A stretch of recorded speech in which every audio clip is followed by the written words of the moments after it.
Hey, in this lecture I want to discuss unique pointers that manage dynamic arrays.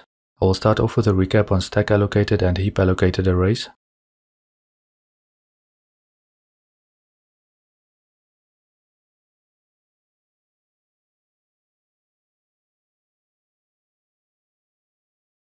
I have a simple example of a stack allocated integer array.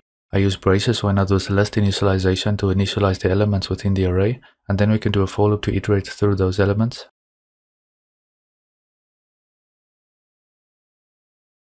As I mentioned in the module C++ 101, it's a good idea to create a constant, so in this case I'll just call it size, and I'll initialize that to the size of the array that we want, and then I can use it to initialize the array and also for the iteration. This will now print out the value stored in those elements and we get end of program. Now again, for this example I have the abstract entity class with a constructor, a destructor, a toString function, and a setMember function. So with this example we are using the fundamental types, but of course we can also create arrays of user-defined types.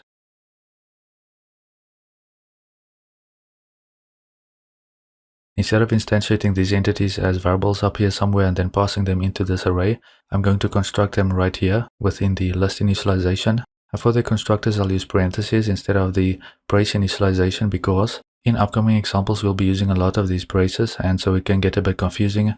I find using the parentheses for the constructors makes this easier to read. Now of course we'll get an error here because we don't have an overloaded stream insertion operator for the entity class. Okay, so you can see this here. We don't have a stream insertion operator with the operands oStream and entity, but of course that's fine because we have a toString function anyway. What does this array and the subscript operator return? It's going to return that object on the heap, the particular entity depending on the subscript that you pass in, and then we simply do .toString, build around that, and we should get 1, 2, and 3. But what's this now? Following the end of the program, so once we reach the closing curly brace, we will get to the entity destruct invoked for the entity that has as a member 3, 2, and 1. So all of those entities will get destroyed or cleaned up and deallocated automatically. We don't have to do that manually by using delete or something like that.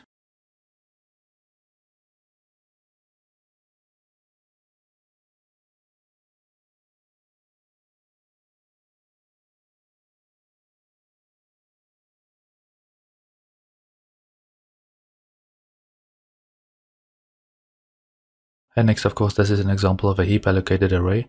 We have a pointer to an entity. We use the new keyword, the type, in this case entity, the brackets, and then I pass in size again for the size of the array. Then I construct these 3 entities. So I do entity, pass in 4 for the constructor, and 2 more entities where I pass in 5 and 6 for the constructors respectively. And then we have a for statement again, where I do that pointer array and I pass in the iterator here and I do toString again. Build and run that and you'll notice a problem that we get with this. So it prints out 1, 2, 3, 4, 5, 6 just fine. But you'll notice that we only get the destructors invoked for the first 3 entities. So the entities that stored the values in 1, 2, and 3. And that is because we do not deallocate that heap object now. To deallocate that, we have to use a statement like this. So we can do delete and then we do the pointer that stores the address of the dynamically allocated heap array. Okay, so again with this statement we deallocate that array pointed at by this pointer here. And if I build run now, you will see we get those 2 strings. We get 1, 2, 3, 4, 5, 6 printed out. Then we deallocate that dynamic array on the heap and we get entity destruct invoked for 4, 5, and 6. When program execution reaches the closing curly brace of the main function, it's going to automatically deallocate the stack array with 1, 2, and 3 in there. Alright. Instead of doing it in this way and having to manually allocate and deallocate the heap array using the new and delete operators, we are going to use a smart pointer to manage the heap array for us. To get started, I'll just copy these right here and then I'll go and delete these statements.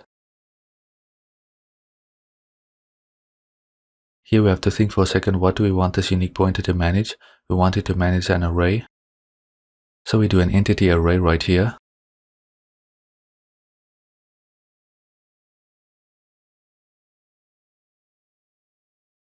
I'll do the assignment operator followed by unique pointer, pass in entity again, entity array.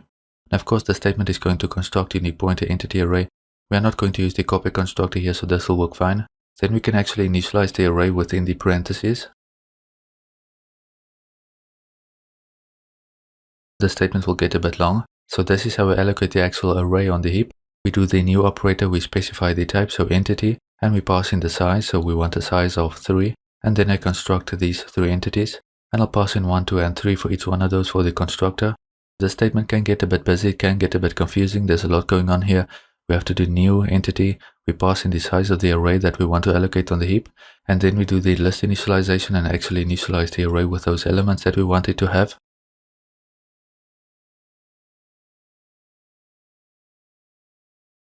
Now, of course, we can loop through that array, so I'll iterate through that array and I'll do toString. We can also do setMember, which I'll do a bit later here. Build around that prints at 1, 2, 3, and then following the end of the program. So once the unique pointer gets destroyed, it's going to deallocate that array on the heap. We do not have to use the operator delete ourselves, it's going to deallocate all of those elements for us. As a recap, we can construct a unique pointer that manages an array. You can see examples here. We can simplify the statement using the auto keyword, which will help us deduce the type. And in this way, the smart pointer, in this case the unique pointer, is responsible for the management of that heap array. So when the unique pointer goes out of scope, it will deallocate the heap array. Again, we don't have to explicitly call delete on anything. We can use the makeUnique helper to construct a unique pointer that manages an array. Now in this case, initialization of the elements in the array is not supported with makeUnique, and so we'll have to go and initialize the managed array following the instantiation of the smart pointer. As discussed previously, we can simplify this a bit using the auto keyword, and it will deduce the type just fine. It will build and run just fine. It works as before. Something else that we discussed previously was the makeUnique helper, and you might be thinking, how does that work with this? So what I'll do is I'll delete the rest of the statement.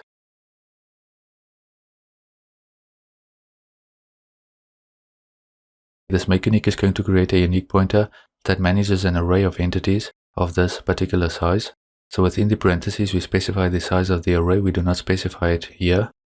It'll give us an error if you try and specify it right here. Okay, that is actually a deleted function. So you specify the size in here. Let's say you try and do something like this, you will get an error. You may try something like this, this will also give you an error. Okay, so we cannot initialize it in the same statement like that. That is not supported yet.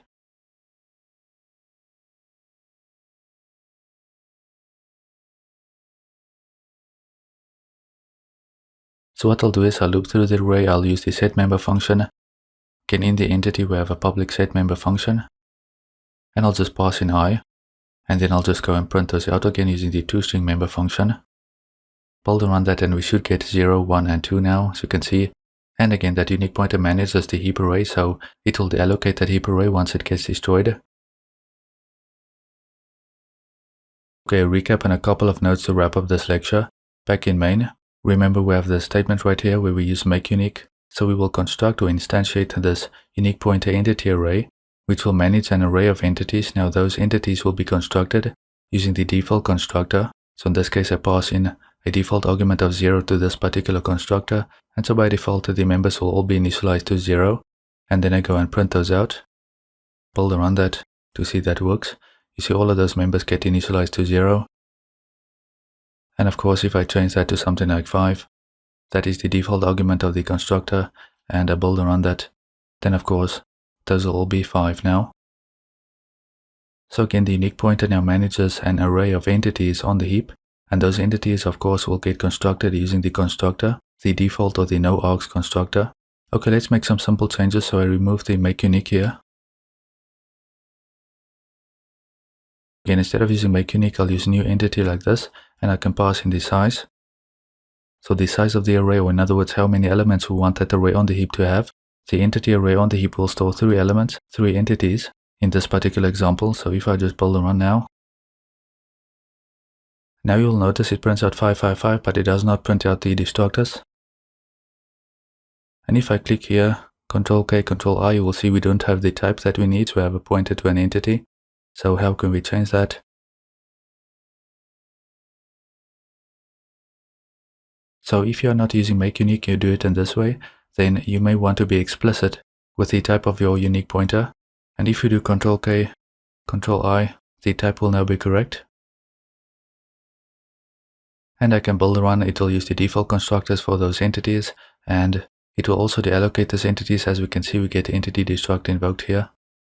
Basically, auto in this first statement does not deduce the unique pointer type, so we'll have to be explicit, or we'll have to use the make unique. We can specify the unique pointer explicitly, so as we can see in the second statement, we specify the type here as unique pointer, we pass an entity array. Another option is, as we can see in the third statement, we use the auto keyword. To deduce the type, we specify the identifier, so unique pointer entity array. We use the assignment operator, and then we construct unique pointer entity array, parentheses, and new entity size within that. And now in this third statement, the auto keyword should deduce the type of unique pointer, which will manage an entity array for us. Also note once again, if you do not have a default constructor, so I'll remove the default argument. So we do not have a default constructor right now, and you try and build around that, then you will get an error, no appropriate default constructor available. So we can go and create a default constructor now if we want, and then build and run. And you may get weird values in those members now because we did not go and initialize those. So with this syntax where we sort of explicitly use the new operator to allocate the entity array on the heap, there's a difference between this syntax and the syntax where we have braces or parentheses. Build and run once more. Now again, our user-defined types have constructors, whereas the fundamental types do not have constructors. So I'll just demonstrate this with an integer, for example.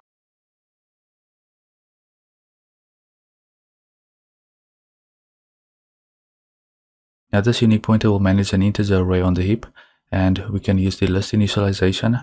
And now all of the integers in that heap array will be initialized to 0. As you can see if I build and run. Same thing if I use the parentheses. But if I remove the braces or the parentheses, then the elements in the heap array will not get initialized. So if I build and run now, once more we will get weird values in the heap array, so in other words garbage. This is a bit faster because you don't do the initialization, but of course it's best to do the initialization. It will make debugging easier, and since C++14, we typically use make unique instead of this sort of syntax because we want to avoid using the new and the delete operators altogether. We want to avoid those, so use make unique instead. Okay, and one final thing here in Visual Studio, I'll right click on this unique pointer and then I'll go to the definition.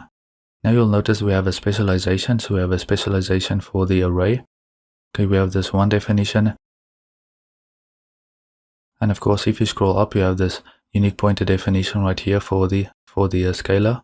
So you basically have two versions of the unique pointer, one for managing a single object on the heap, and then we have a definition or a specialization for managing a dynamically allocated array. Alright, I'll just close that off. The reason why I'm showing you this is let's go and remove those brackets. And now if I try and build, I will get an error.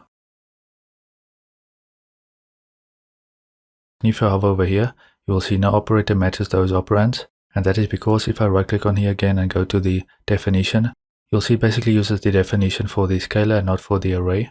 And also if I do Control K, Control I, you will see the unique pointer is now of this type. So with this we can see the definition that is going to use the definition for the scalar. It's not going to use the specialization which will manage an array. Again, if you want to manage an array, make sure to pass in the correct type. So the type in this example int and the brackets, not just int for example. To wrap up this lecture, I would like to note that it is best practice to use the std array or the std vector instead of using a smart pointer to manage an array in most cases. Now the std array and the std vector are template classes that are in the standard template library, which we will discuss in a future lesson.